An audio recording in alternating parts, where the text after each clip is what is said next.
Okay, we had a perfectly normal pregnancy right off the bat. Everything looked great. We were spot on to where we were supposed to be, and at 35 weeks we went to the OB and I measured small, and he immediately sent us for an ultrasound at the imaging center, and we knew at the ultrasound that things weren't right. He called us on the way home that afternoon and requested that we come back for another ultrasound the next day, and I went home and got everything ready to have a baby.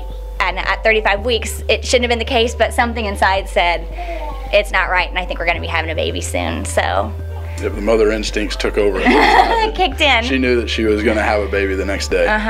She said, now they're going to admit you into labor and delivery, and my heart sank, and she hugged me, and she said, everything's going to be fine. We just saw her, and you know, she looks good in there. She's small, but she looks good. Dr. Daenerys will make the right call. So we went right up to triage, and it seemed like such a blur. Within 45 minutes, we were in the OR. Yep. We have an ultrasound picture, and within 2 hours of that ultrasound picture, we have a new baby picture. And as soon as she came out screaming. And that was a huge relief to hear her. And they took her over, and Doug went over with her, and I could kind of see him from where I was laying. Obviously, I had a C-section, so I couldn't see her, but I could see him. And I could tell by the look on his face that she was tiny, but she was okay. I knew she was okay. So things were looking really good. We're thinking we have a tiny baby, but she's doing everything she's supposed to, and we're thinking we're getting out of here pretty soon. Yeah. It was looking really good. Yep. And then they started doing labs, and labs looked really bad. And so we knew that there were some issues with her liver. Her liver wasn't conjugating that bilirubin the way that it should be. When the neonatologist came in on rounds and said, I think it's time to transfer, I think it's time to go to Riley, and they had not said one thing about that. I mean, Riley was never even on the plate, was it? We never even discussed it. We had no idea that it was that bad. And of course, my first thought is, only the sickest of the sick babies go to Riley. I don't want to go to Riley. I mean, that means we're in big trouble. When the people came to get her, it was terrifying, knowing that she was leaving and we weren't going to be able to be with her. So that was a really tough day. After everything happened with her, we had the awareness of what was going on. You know, there's so many times that there are answers or there are things, and we didn't know for sure where it came from. And now we kind of look back and realize the March of Dimes had a huge hand in everything, with the medication, with all the information out there, the brochures. So much of the help that we received while we were in the NICUs came from the March of Dimes, and we didn't even really realize it. I mean, because of the March of Dimes, we have a healthy girl with us today, and because of all the research they did and the knowledge that they empowered us with, we were able to have a second baby girl that arrived a little bit early and small too, but perfectly healthy, and we didn't have to spend any time in the NICU, and what a huge difference that is.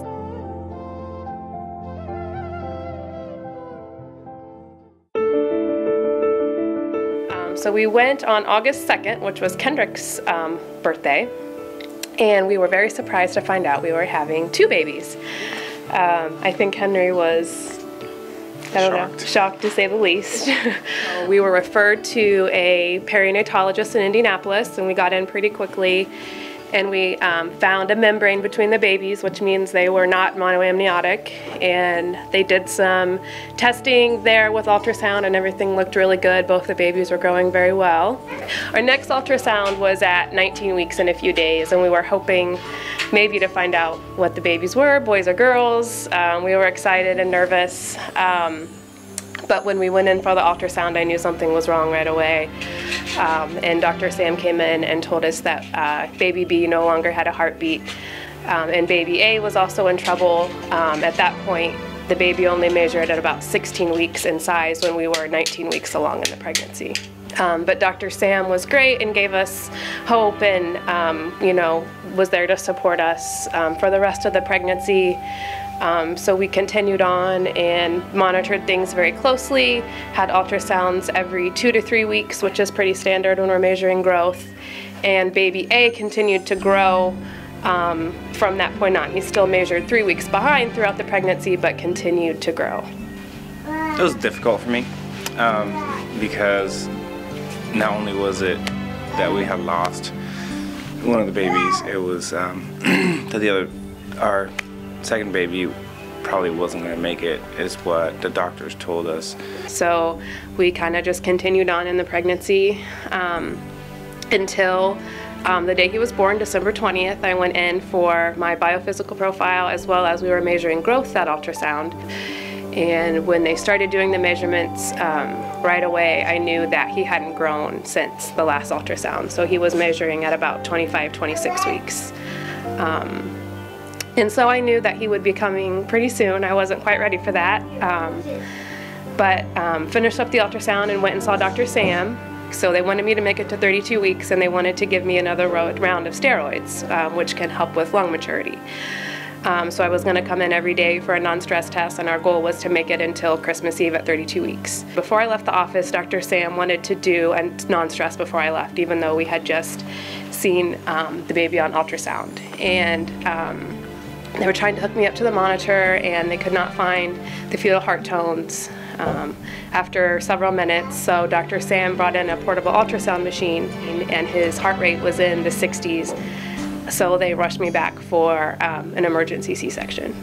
And then I woke up in the recovery room and was in a lot of pain. But they told me that he was in the NICU, and he came out crying and looked pretty good. And he was 1 pound and 10 ounces. He did really well in the NICU. We were there for 8 weeks. His age really helped him out, being almost 32 weeks. He was on CPAP for about a day, and he was actually on room air for a week or so before he went on nasal cannula. So everyone was kind of peeking in the room at this 1 pound baby on room air. But we had a pretty uneventful NICU stay. He did very well. The whole time, yeah. Growth. Yeah, I think after our experience in the NICU, I really wanted to reach out to other families. I'm a nurse as well too, so with that medical knowledge, I think it's kind of a unique situation as well. So I kind of sought out the March of Dimes because I wanted to be able to volunteer and give back. So we've been active with the March of Dimes the last year. We had Team Jack's Pack, and we did the March of Dimes walk and did some great fundraisers, and were able to raise over $3,000. And I've also worked with the Mission Family Council, and we visit the NICU over at IU and try to spend time with the moms over there since we've been in their shoes before. We are very thankful for the March of Dimes and their work that they have done for the health of all babies, especially the research for premature babies. Because of the March of Dimes, Jack did very well in the NICU. So we are also thankful for the research and work that they do for educating families on having healthy pregnancies, and also for when things can go wrong in a pregnancy.